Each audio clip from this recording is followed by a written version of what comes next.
Hi, Simon Blair. Welcome to another episode of Contact Centres Uncensored. I'm Shelley Flett, and we're here to bring you cut-through conversations for leaders. Simon, today I want to ask you. Yes, Shelley. Does a great consultant make a great leader? Possibly. So there's no correlation between the two. So if someone's really good at their role, they're an SME, they know their staff, they're the go-to person when people have questions, do you automatically promote them? No. I see that happening all the time. No, it's the classic mistake in recruitment within the contact centre environment, within in-house recruitment. And what is that? Is that path of least resistance, or is that I want you to be someone that I think you could be versus you being someone that you want to be? Oh, yeah, I think it's an immaturity around how performance is evaluated. It's like, because it's typically stats driven, high performance, you're hitting all your marks in terms of as a consultant, and that automatically means that is going to transfer when you're in, say, a team leader role, that you're going to be automatically high performing and effective in that. And they're different jobs. They're different jobs, different skill sets.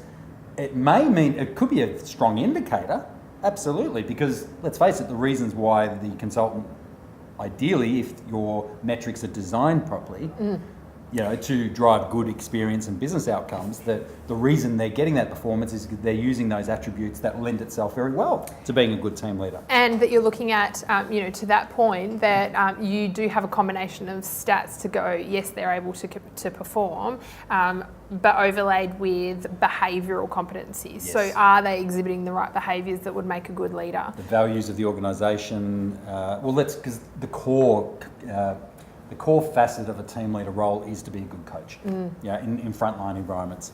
So I think even the word team leader, we're not talking about being a good supervisor, traditional management styles in that regard, like I'm the boss and do what I say. It's very much as a coach, you're there to serve. You're there to serve your staff. Correct. So if empathy isn't a massive component of your makeup, if you don't exhibit those behaviours while you're in the role as a consultant and ideally a senior member of that team as a pathway to becoming a team leader, it's like be a coach, act in that way in terms of how you support your colleagues to demonstrate the very things that is going to make you successful as a team leader. Yeah, absolutely. And one of the things that I think the key indicators on whether someone who is a great consultant, whether they can be a great leader, is their need for control. Because when you're transitioning from a consultant, which is individual contributor, you're in control of your own performance and targets and metrics. It's 100% on you, isn't it? So 100% on you. You transition into a team leader role where your ability to succeed is actually based on the people around you. It's the very nature of team, isn't it? Yeah, and I think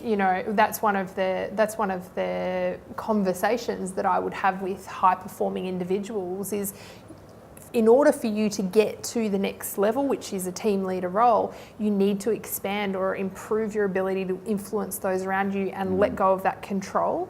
Yes. Really important. Absolutely. And so are you proactive in supporting and helping your colleagues, whether that's but even staff, flexible as well, not just proactive, but flexible in the way that you approach things. Because, let's face it, things come at you constantly as a team leader and you have to change your approach and adapt to the moment, the situation, the busyness, the person, the horses for courses approach.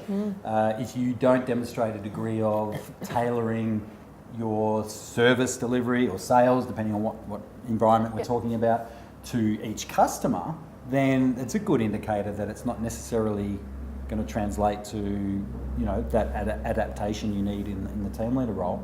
The good thing is there's lots of opportunities that come your way in a call centre to be proactive, to do coaching, new staff that come on board, that whole buddy system of when they sit next to you. Are you the one that actually proactively volunteers, I'm keen to do this, and how you do that is really, really effective.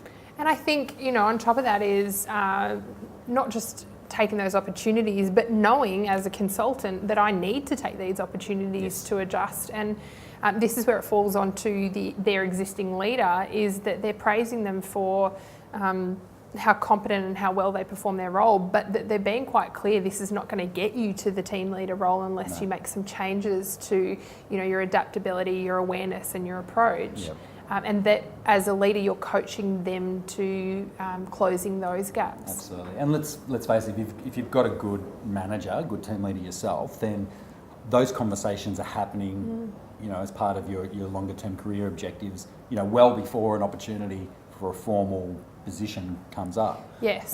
So you should be in a situation where because of that, you don't have individuals applying for the position that are just never going to get it. So. And if you have a leader who shies away from having those conversations, then I'd be encouraging you to actually go to them and ask, what are the gaps that are preventing me from getting the next role? If you don't feel comfortable with your leader, then go to a peer of your leader and ask them. Find someone that is in a higher position that you feel comfortable talking to, and that you're going to get honest feedback about your performance. Because at the end of the day, it's not up to the leader to proactively give you that information. No. It's up to you to decide whether you want it and go out and find it.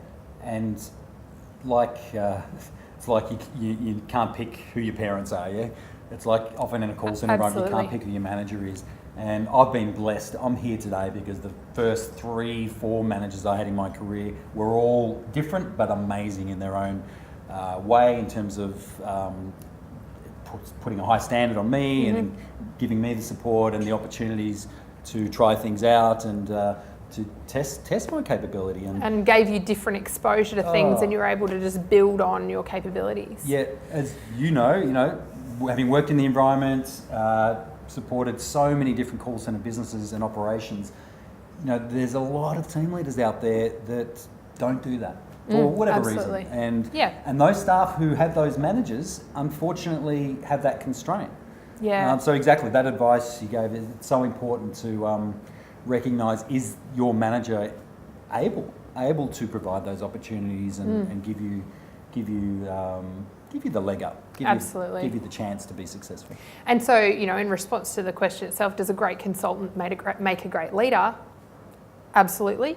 And maybe not. Yeah, depending on the will and the desire to actually do anything. Let's put it out to the audience and get their thoughts on it. And we'll end it there. But please like, comment, and subscribe to our channel. And we'll see you in the next episode. Thanks, Simon. Thanks, guys. Thanks, Shelley.